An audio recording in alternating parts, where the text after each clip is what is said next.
थोड़ा माइक देगा जी सर, थोड़ा तारीख इस चर्च की कुछ यूँ है कि जिस जगह पर हम खड़े हैं सेक्रेड हार्ट कैथीड्रल इसका नाम है और 1904 में इसकी बुनियाद रखी गई थी। बिशप जो पहले थे बरसगीर के गॉडफ्री उनका नाम में बुनियाद रखने के बाद 1907 में इसे कंप्लीट करके इबादत के लिए टोटली खोल दिया गया। और इसका सबसे पहला जो प्रोजेक्ट था वो तालीम तरबियत के लिहाज से था, इसलिए इसके साथ जो सेक्रेड हार्ट स्कूल है वो भी अभी कायम है, तो वो इसके बाद का प्रोजेक्ट था।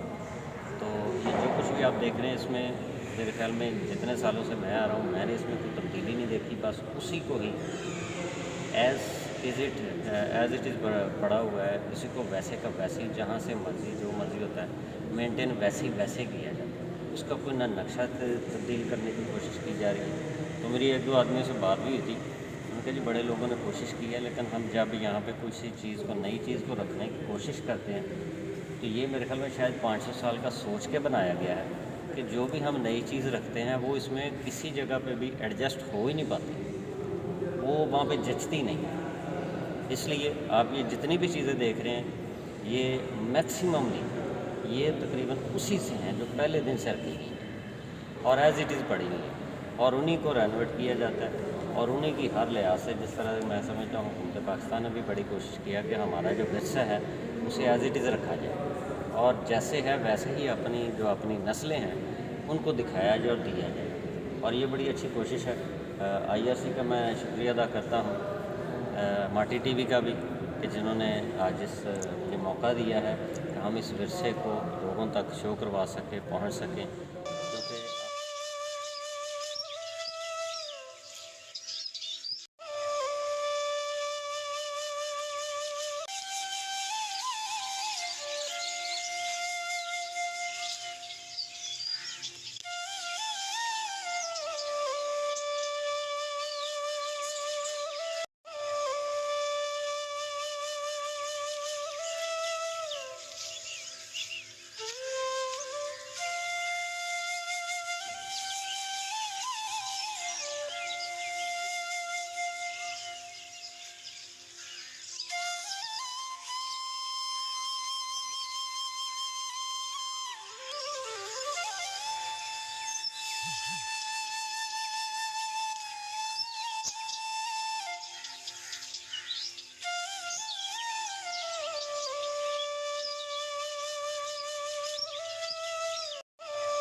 अच्छा, कोई भी गुरुद्वारा होगा दुनिया में, सिख कम्युनिटी से रिलेटेड इबादत गाह जो होती है, वहाँ पे एक चीज़ का होना मस्ट है, उसके अलावा वो गुरुद्वारा अधूरा है।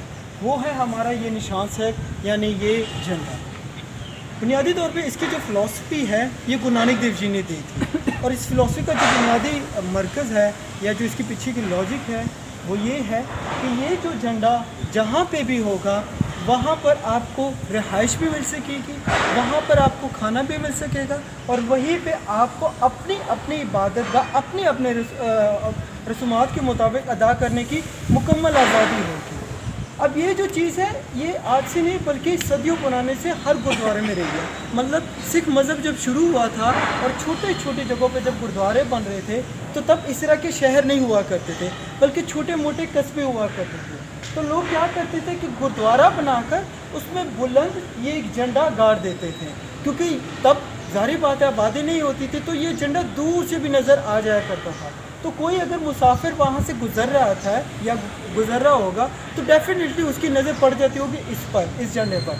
तो उसको ये मालूम होता था कि हाँ भाई यहाँ पे कोई खुदा के मखलूक, कोई इंसान यहाँ पे रहता है। तो वो जैसे ही यहाँ पे आता था तो वो गुरुद्वारा पाता था, और गुरुद्वारे में उसको वो बुनियादी ज़रूरियात मिल जाती थी जो हर एक ज़िंदगी की बेसिक नीड्स होती हैं। तो ये एक बेसिक पर्पस कर दिया गया ताकि एक ही ज़बान में यहाँ पे लिखा जा सके। लेकिन इसका जो अल्फ़ाबेट है वो एक ज़बान का है, लेकिन इसके अंदर जो लिखा हुआ कलाम है उसमें बहुत सारी ज़बानें हैं।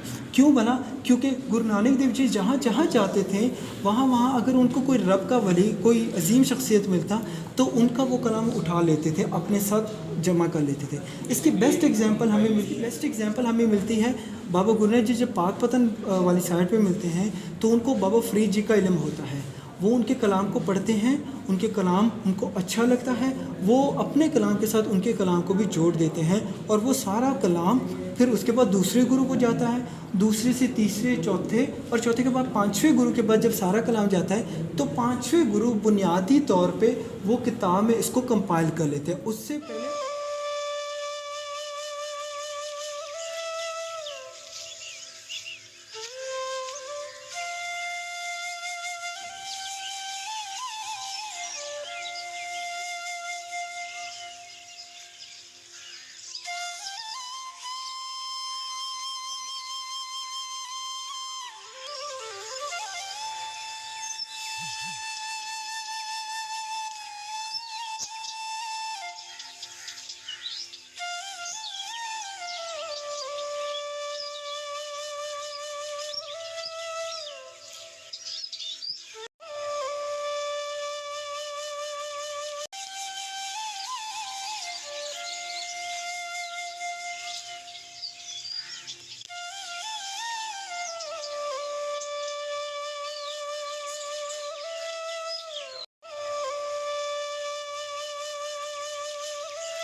उस जमाने में जो फौजी थे किले के अंदर दाखिल होने के लिए ये वाला गेट इस्तेमाल करते हैं। आपने एक मूवी देखी है जोधा अकबर?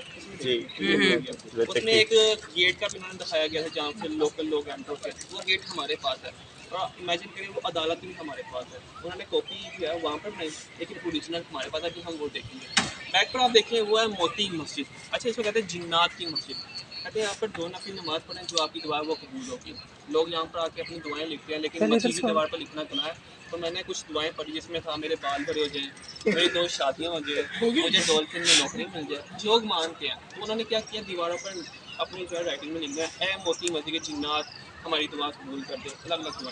तो मस्जिद की दीवार पर लिखना गुनाह है। अब हमने सिक्योरिटी वाले हायर किए जो उनको लिखने नहीं देते, लेकिन जब हम इसको रेनोवेशन कर रहे थे तो लोगों ने क्या किया, वो सामने एरिया जो है खाली है वहाँ पर नमाज़ पढ़ना शुरू कर दी और उन्होंने उंगलियों से अपनी दुआएं लिखना शुरू कर दी कि मोती मस्जिद जिन्नात हमारी दुआ यहाँ पर कबूल करेंगे। इसको मोती मस्जिद क्यों कहते हैं?